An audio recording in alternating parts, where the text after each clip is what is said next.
This is Tom Fox. In this episode, my guest is Dr. Ben Locwin, and we take up postmodernism.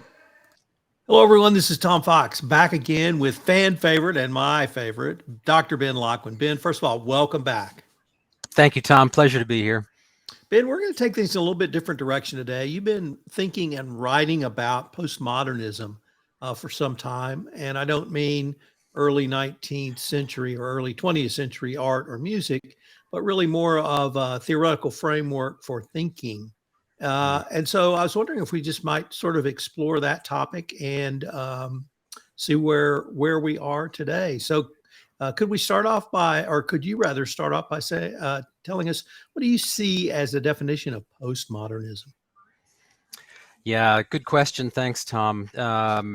It's really a broad topic, and it's an interesting one to me because it's ultimately very philosophical, and I tend to try to stray away from that on a daily basis. But this idea of postmodernism, which, as you mentioned, is something that I've kind of been thinking about and writing about a little bit more lately. It was a philosophical movement that started in the late 1800s. The term first came to use in the 1870s, and to me, as I delved into the idea of postmodernism and why this should matter to people, is that the notion of it is that it rejects it presents, I guess I'll say, a skepticism towards a grand narrative of modern culture. So it takes the current state of time, which includes now, one in which many of the problems of the ancient world we've solved. We've gotten those things squared away. Postmodernism suggests that it's fashionable to reject clear-minded rational thinking. So it basically distinguishes itself from other schools of thought by rejecting universal truths, by rejecting an objective reality. And, ultimately this happens at the expense of, I think, critical thinking skills of the practitioner. Another main feature of postmodernism is this idea of anti-authoritarianism, or refusal to recognize the authority of particular disciplines. And this kind of collapsing of the distinction between high culture and mass or popular culture. And I think my parting thought on that is, if that seems familiar, it's because that's basically what I think social media is. It's collapsing the power distance between the general public and experts that we've seen, over the past several years, with at least the pandemic in particular. So the I think you articulated that this philosophy, I'm going to call it a philosophy, Yeah. sort of developed in the second half of the 19th century and moved forward early on in the arts and other media, and now has moved into more of a critical thinking realm. Does it reject things like natural law or a Lockean approach to law or society? Yeah, for sure.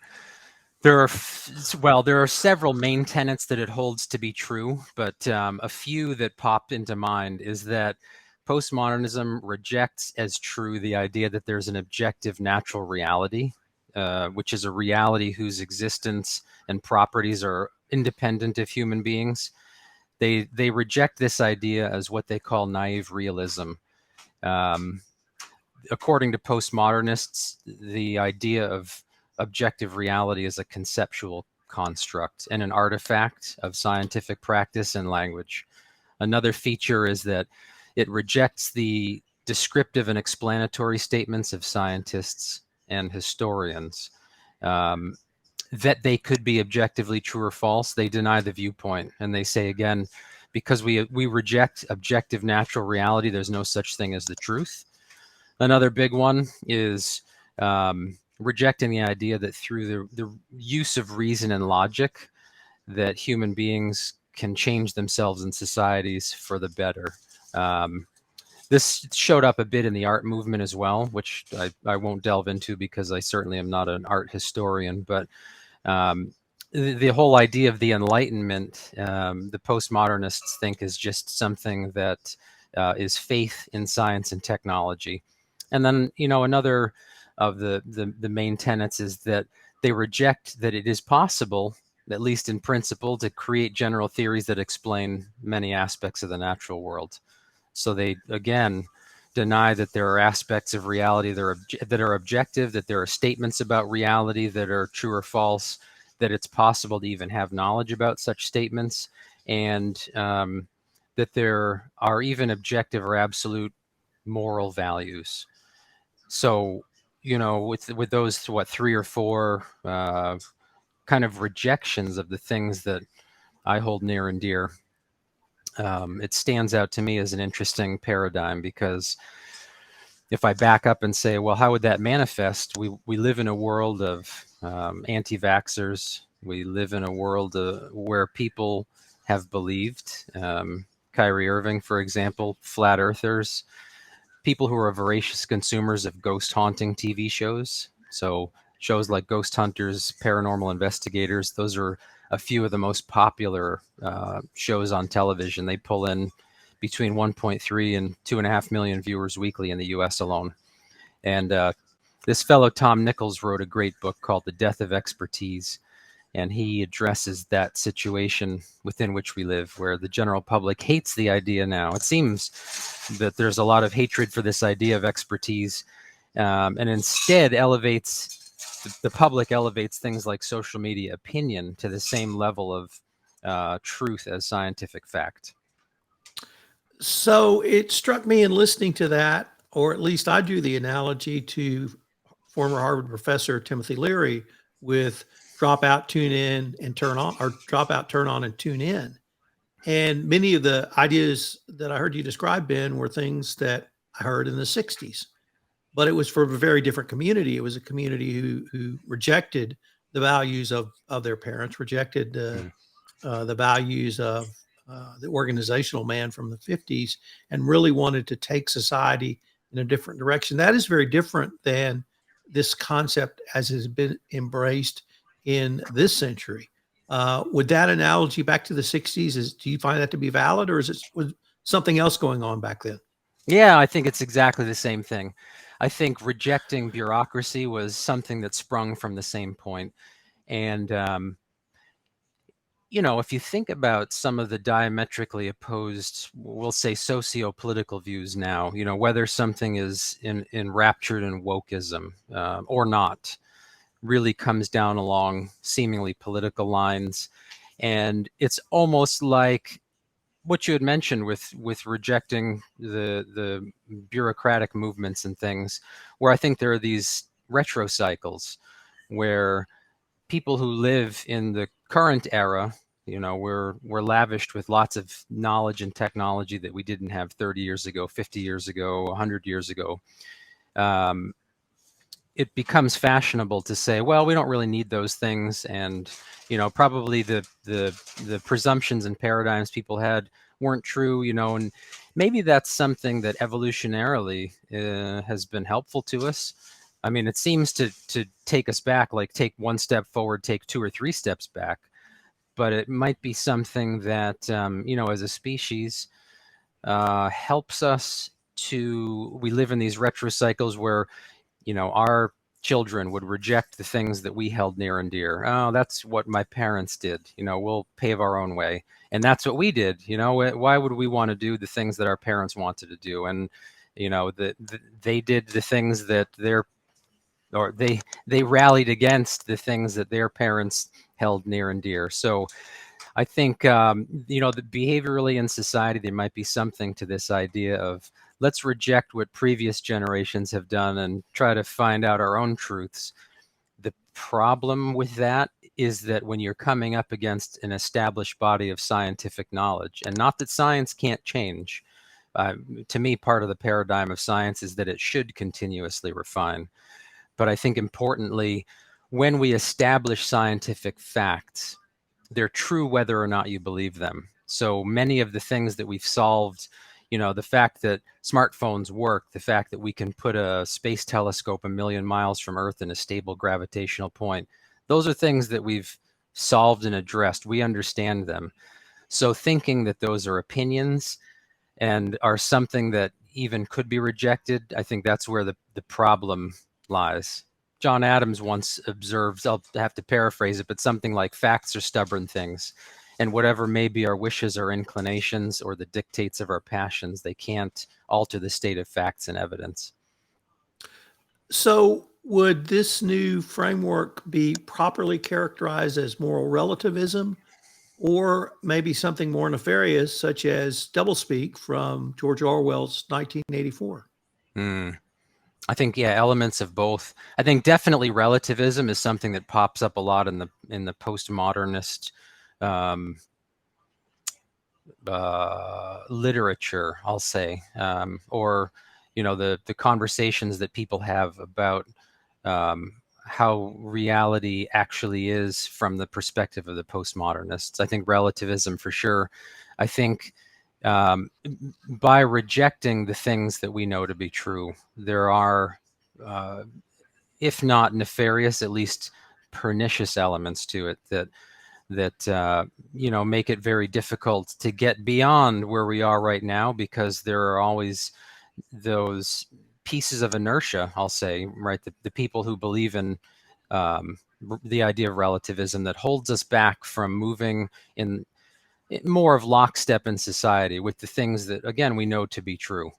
Um, Thinking about that too, there's a branch of philosophy that concerns itself with how knowledge evolves in a society. So basically, how do all members of society occupy and maintain a similar worldview? And if you think about it, that's pretty profound. So, we're all individuals functioning in society, and though we work together in groups and, we sometimes watch some of the same TV shows, maybe participate in social media together, it really is a profoundly interesting thing that if you back up to a regional view, a nation state view, a global view, that we occupy and somehow manifest this worldview where we can all basically share knowledge and share this worldview together. So that's the idea of the zeitgeist. So every period of history and the current period, they're punctuated by these overall movements. And we can only really understand them, I think, by looking back in the lens of history. What were things like in the 60s? What were things like in the 1930s, in the 1870s? And that's the framework within which everybody was occupying, a certain mindset. And I think that probably goes to the idea I mentioned earlier with social media. If you think about how we're all sharing some similar worldview, if people are participating on Instagram, on Twitter, whatever their favorite platforms are, TikTok now more than ever, that idea of what's popular, what's viral, sharing ideas really does shape society and civilization as a whole. And I think the pernicious element of it right now is this idea that we've really flattened the ability for people to share opinions. So again, rejecting the idea of experts and expertise, and that really drives us in the wrong direction. Now, there is a logical fallacy that I won't dip too much into, but the appeal to authority, where you say, Harvard professor so-and-so said the following. That doesn't necessarily mean that everybody should believe that because of their authority stature. But at the same time, if you think about something like climate change, when you have at the current moment, maybe 97% of climatologists, climate scientists who agree to the idea that there is some form of climate change occurring, whether it's anthropogenic, caused by humans, to reject that by saying, well, that's just an appeal to authority. I think that's a problem, because scientists tend to want to pick holes in each other's work, really. In a lot of cases, it's not in a scientist's best interest to agree with other scientists, because they can carve out a niche and really pave their career by finding something new. If you were a scientist looking at the climate, for example, and you were able to say, you know what, I found evidence that climate change isn't happening if you could really document that evidence thoroughly, you could be, the lone dissenter who, when people review your data and information, say, yeah, he's onto something or she's onto something. And that could really propel you forward. So it's really not something that scientists tend to want to do all the time, agree with each other. So when there is scientific consensus, it doesn't necessarily mean that something is true, but it adds a lot of meta-analytic weight to some of those ideas. Let me focus on social media for a few moments, because since probably the development of the printing press, we've had some form of media to disseminate ideas. And before that, it was handwritten media. And before that was Greek orator speaking. So we've been able to disseminate information. And I have a colleague who advocates that what social media has brought is an amplification of those voices. So, for instance, the Catholic priest Charles Laughlin or Coughlin rather, in the 1930s was vehemently anti-Semitic, and he was on the radio and he attacked FDR. Right. There were other voices saying the same thing. They eventually went away, but the amplification of social media, is it that people are just have bigger soapboxes to stand on and bigger microphones to say it louder?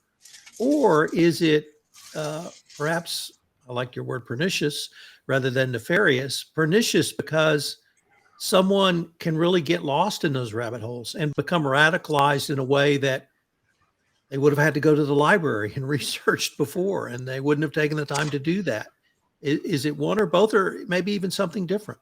Yeah, I think it's exactly that. I think that's a good way to put it, is the amplification of voices on social media. I think that's exactly what it is. When people, when that power distance collapses and anybody can post anything, then there are those consumers who could be, as you say, radicalized. I like that. When let's say terror cells are trying to radicalize others, they really create echo chambers where people are hearing the same things over and over again, and that becomes their single source of truth. And if you're looking to social media daily, because, let's face it, there's a lot of evidence that social media tends to be pretty addicting for people. You see a lot of these viewpoints that aren't necessarily based in fact or reality. And in the past, when Gutenberg developed the printing press, there were things like, and frankly, I think that was probably the most important invention in civilization, was the printing press. The ability to not have to handwrite a scroll or a book or a document, which is one person taking days, weeks, months to produce one volume. Now you can mass produce things that, like a newspaper, that everybody can read, again, get the zeitgeist all on the same page. And now we're in a situation where that's happening through social media, where people can just put any thought out into the wild. And it's really, consumer beware, consumer of that information beware. What's the source of the information? How much anecdote is it? We really need an antidote to anecdote. And that antidote, I think, is requiring better sources of information, requiring evidence and fact to stand behind what it is that people are saying. The one of the phrases from the Trump administration I ruminated at a lot was alternative facts. Mm. And I thought about it mainly in the context of the legal world, which is my professional background. Yep. And could you present, quote, alternative facts, end quote, after having sworn to tell the truth on a Bible in court?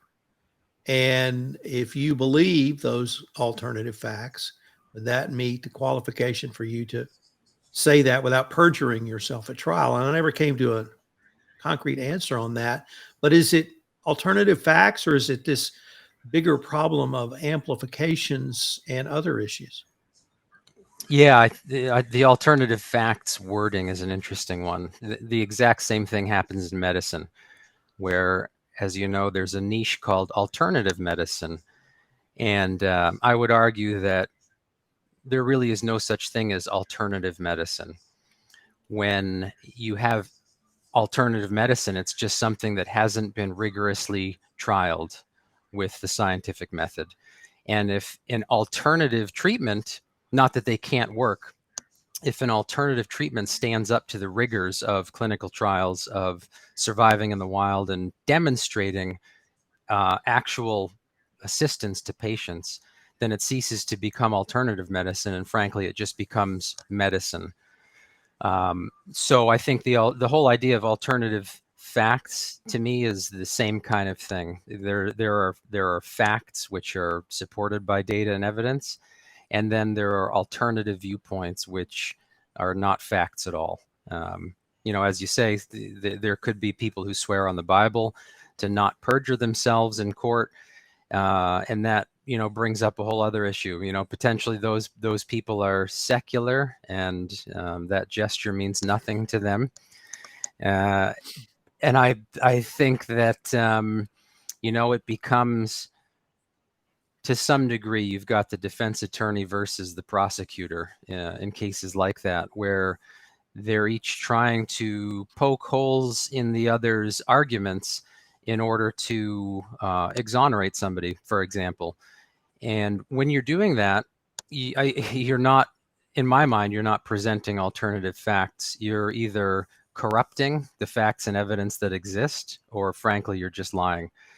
And the idea is, can you sway the jury one way or another? And the jury of one's peers then become an important arbiter in that situation, because unfortunately, it's then how well you've done as the attorney swaying the jury, which could be as much legerdemain and showboating as it could be accurate facts and evidence. In order to sway people doesn't take much. Think about people who have been good at performing magic and illusions. It's really easy to make people believe something is true that isn't true. And for those who are good at doublespeak and good at poking holes in evidence that exists or evidence that doesn't exist, it becomes easy to sway the people who are making the ultimate decision. So to me, alternative facts really just boil down to facts or not. So having identified the problem, how could we move towards a solution or possible solutions? Is it dialogue? Is it talking to those who have viewpoints different than us? What would you suggest in the realm of thesis, antithesis, synthesis? Yeah, I think so to me, this comes down to anecdote again. So the idea of anecdote, a personal story. So somebody believes something to be true, and that becomes their anecdote. The problem is everybody just anecdotes on social media all the time. And frankly, before social media existed, that's what people did anyway. Hundreds of years ago, you may meet at the pub, and over beers or over a coffee at the coffee shop, you would share anecdotes. That's what people love to do. That's the symbolism and storytelling that we were evolutionarily designed to participate in. So I think maybe there's some strength there. We've been designed at some level and evolved along this continuum where stories were the ancient way of saying, don't go over there, there's danger over there, or hey, there's potential resources and riches over here, and sharing that information became an evolutionary advantage. The problem is that as the saying goes, the plural of anecdote isn't data. So just because you have a lot of collected anecdotes doesn't mean that constitutes scientific data and information. So I think what we can do to help solve this is to require more and require better data and information from people. And that doesn't mean that everybody has to, become a citizen scientist about everything, but it's being more critical and more skeptical about information that's presented. Not believing everything that comes across. And, when situations like that arise, do your best to be a little bit more incredulous about, what it is you're hearing from somebody, which can be hard sometimes because we also want to be likable. So here's a little personal anecdote that I'll share with you. Recently, I was chatting with some friends and colleagues, and one of them said matter-of-factly, well, I'm trying to cut down on coffee and caffeine because it's dehydrating. And everyone else who was in the group, there was a lot of head nodding going on because a statement like that maybe feels like it should be true. First of all, I would say that people, and Americans in particular, tend to be hyperhydrated. We don't need to be carrying around bottles of water everywhere all day. But the comment about caffeine isn't strictly true at all. Coffee and tea, most caffeinated beverages are actually net hydrating. They provide more hydration through their water content than the diuretic effect of the caffeine removes from your body. So it's not true. And when you hear things like that, you shouldn't just necessarily nod your head in agreement, but instead maybe challenge the premise on which the comment was based. So there's always this tension between being constructively corrective and wanting as a human to be agreeable. And those are often opposite goals, right? Because if you find yourself as one who challenges everything, then you tend to be a more disagreeable person. So I think there are ways to do it smartly, maybe a little more softly, but it's not just believing and agreeing with those things that everybody just thinks to be true. What is the role of primary education in this? So, for instance, in the third grade, I was taught the scientific method.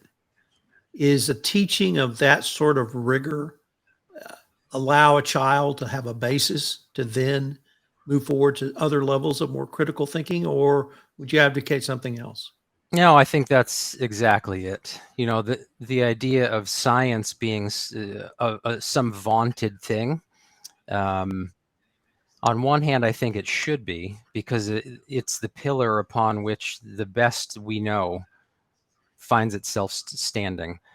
The flip side of that, though, is science itself isn't really a thing. It's more of it's a verb. It's a process. It's something that you do. So as you say, you use the scientific method, you observe things, you collect evidence and information, you try to falsify your hypothesis. And it really is about critical thinking skills. I think the problem is that people are exposed to it at a young age. Generally, it's in science curriculum, elementary school, middle school, things like that. But unless it's something that you consciously try to practice, those skills are, something that just tend to fall away. Everything gets better with practice. And if people aren't used to a level of sophistication in their thinking, it's kind of easier to just go through life and, believe what you hear, believe what you read. It's funny, though, because when you survey people, everyone tends to think of themselves as more critical, more skeptical than they really are. So some of it could be more like the Dunning-Kruger effect, where if you've got just a little bit of knowledge, you think you're much more expert than you are.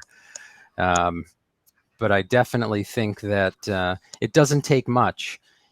People need not study science as a discipline in all of its various forms for multiple years in order to get better at critical thinking. It just requires, challenging the premise of information. If I think about that anecdote about the caffeine and coffee intake, not just accepting things at face value. That's really what it boils down to. How am I not going to be fooled into thinking something's true that isn't true?